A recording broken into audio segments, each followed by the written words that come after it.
तो आज के क्यूज में हम लोग देखेंगे जीव विज्ञान। जीव विज्ञान में पाचन तंत्र देखेंगे, डाइजेस्टिव सिस्टम।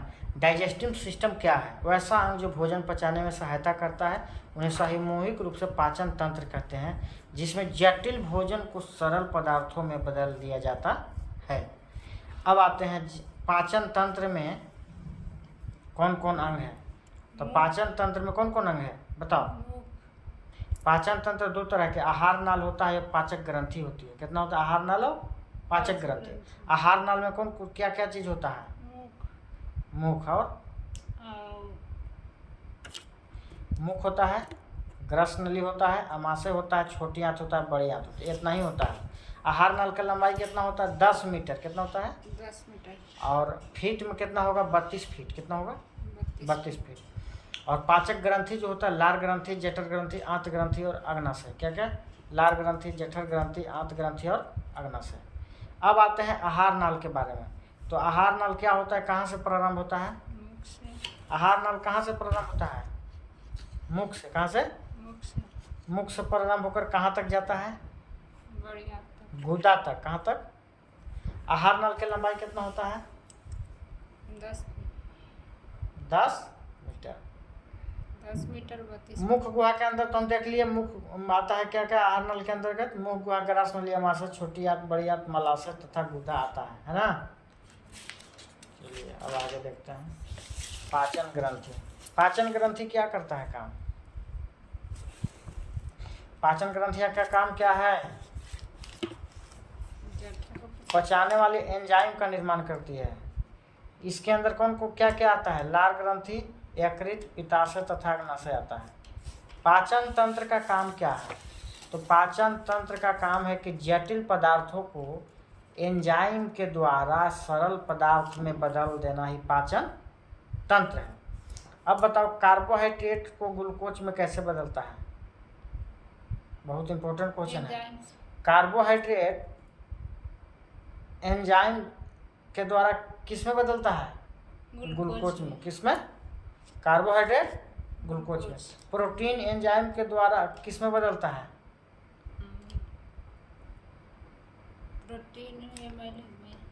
प्रोटीन एमिनो अम्ल। प्रोटीन एमिनो और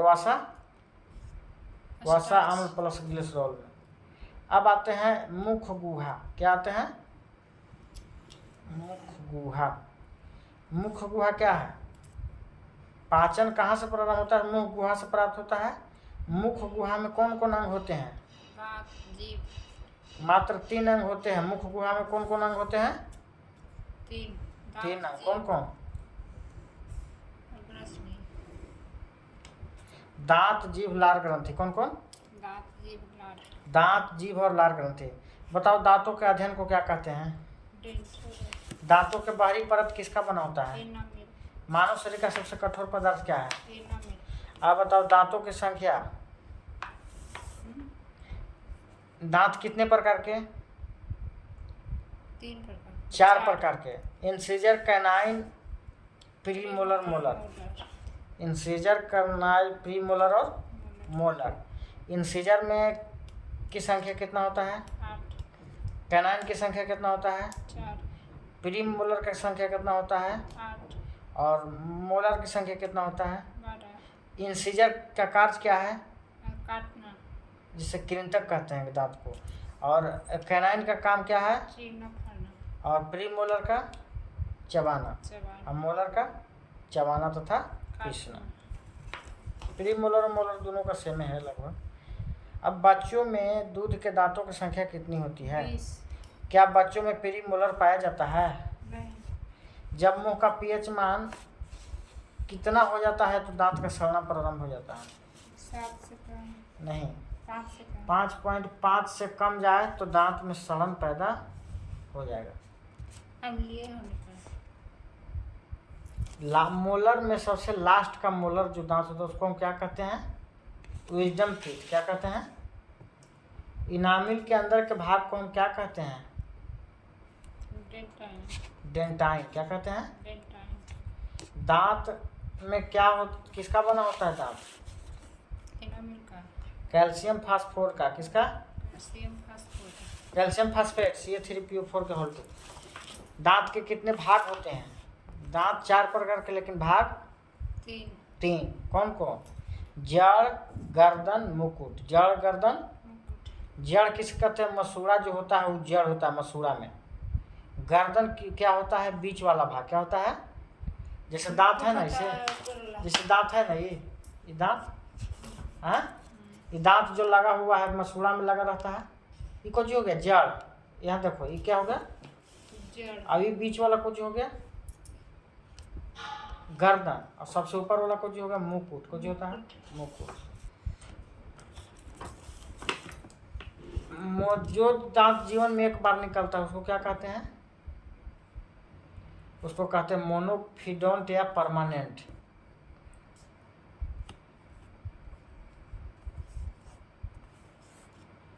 दांत का सूत्र पता है? कौन कौन? 21/23 गुना 2। 21/23 का मतलब क्या होगा? ICP messenger canine premolar molar, है ना। बच्चों में होता है 21/02। बच्चों में 21/02 गुना 2, यानी 2 2 4 2 6 2 8 10 2 20, है ना।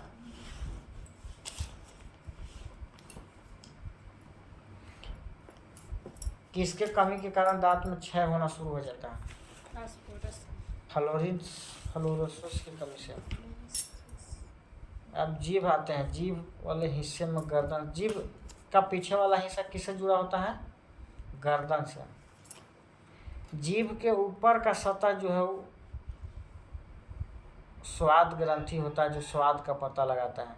जीभ में कुल कितने स्वाद बताते हैं? 4 कितना? 4 कौन कौन? मीठा, नमकीन, खट्टा, तीखा। सबसे अगला भाग जीभ का वो क्या बताता है? तीखा नहीं, सबसे आगे मीठा दिखाता है, सबसे आगे। मीठा और आगे के साइड वाले भाग, जिससे ये आगे हो गया जीभ, इसका साइड, इस साइड वाला भाग कुछ हो गया नमकीन। कुछ। अब खट्टा क्या दिखाएगा? पीछे वाला, पीछे साइड का। और तीखा बीच में।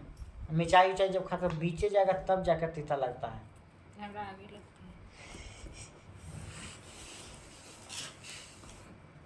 और जीभ का मध्य जो भाग है एकदम बीचे बीच, उसमें स्वादहीन होता है। कुछ होता है स्वाद एकदम बीचे जीभ में रख दो, कोई पता नहीं चलेगा स्वाद। मनुष्य में कुल कितने जोड़ी लार ग्रंथि पाई जाती है? बहुत इंपॉर्टेंट। 3 जोड़ी 3 जोड़ी। कौन कौन? सब मैंडिबुलर, सब लिंगुअल और पैरोटोइड ग्लैंड।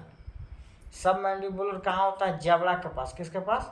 जबड़ा पास। सब लिंगुअल गाल के पास, और पैराटिक ग्लैंड कान के पास, है ना। पैराटोइड ग्लैंड में सूजन से गलसुआ नामक बीमारी हो जाती है, जो वायरस के कारण होता है। किसके कारण? वायरस के कारण। चलो अब आते हैं नेक्स्ट। अब बताओ, ग्रास नली। ग्रास नली किसको किसको जोड़ता है?